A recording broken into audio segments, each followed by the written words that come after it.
So in 2022, I moved back to San Francisco from living in LA for 10 years. And it was the middle of COVID, and I plugged in my hard drive and it died. It lost everything. Years of projects, working with singers, studio sessions that I paid for, collaborations that I put off forever because of insecurity and waiting for the perfect time, whatever, gone. And I went into a deep depression living in San Francisco in the middle of COVID during lockdown.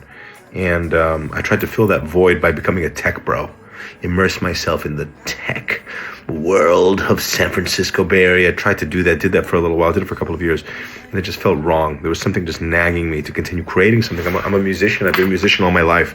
And so I started dipping my feet back in around 2022, sending music, sending works in progress to my homies who are bigger producers than me, bigger DJs than me, and going and doing it so much that it got to the point where one of my homies, who was a pretty successful producer, he took me aside and he said, listen, you send us a lot of works in progress, but the truth is, whether we say to you, this is the best song ever made, or this is the biggest piece of crap we've ever heard, all that matters is what you think about it, as in me, and what my fans think about it. And that changed my life. And so what I decided to do in 2023, which is last year, I decided to put out one song every week for 52 weeks, and I did it. And what that taught me was that I don't need to wait for anybody as a creative person. I don't need to wait for permission. I don't need to ask for permission to be creative, to share what I'm doing with the world. Whether it's good, whether it's bad, as long as I'm enjoying it and I think what I'm doing is cool, I can share it. It's worth sharing. And it changed my life. I've gotten so many fans from all across the world listening to my music and all this stuff. And it changed my life.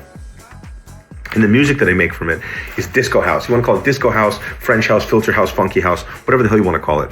And I love it. I love that kind of music. It's joyful. It's exciting. It's melodic. It's harmonious. It's got this like energy to it. It's got this joy to it.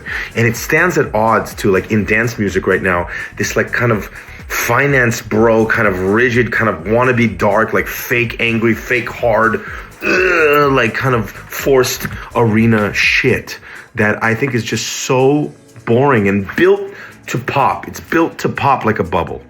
And disco house is the sound that I love. And the point is, if you resonate with my story, if you like this kind of music that I make, then you're my people. If you're listening to this story, then you're my people. But the point is, I'm not going to stop making this stuff. I've decided that I want to bring this music, this happy music, and everybody else that makes it, I want to bring everybody up. I want to bring it up to the forefront, and I'm going to. And next year is going to be the biggest year on record for me. So listen, if you love my music, if you like my story, I appreciate you. Thanks for sticking around.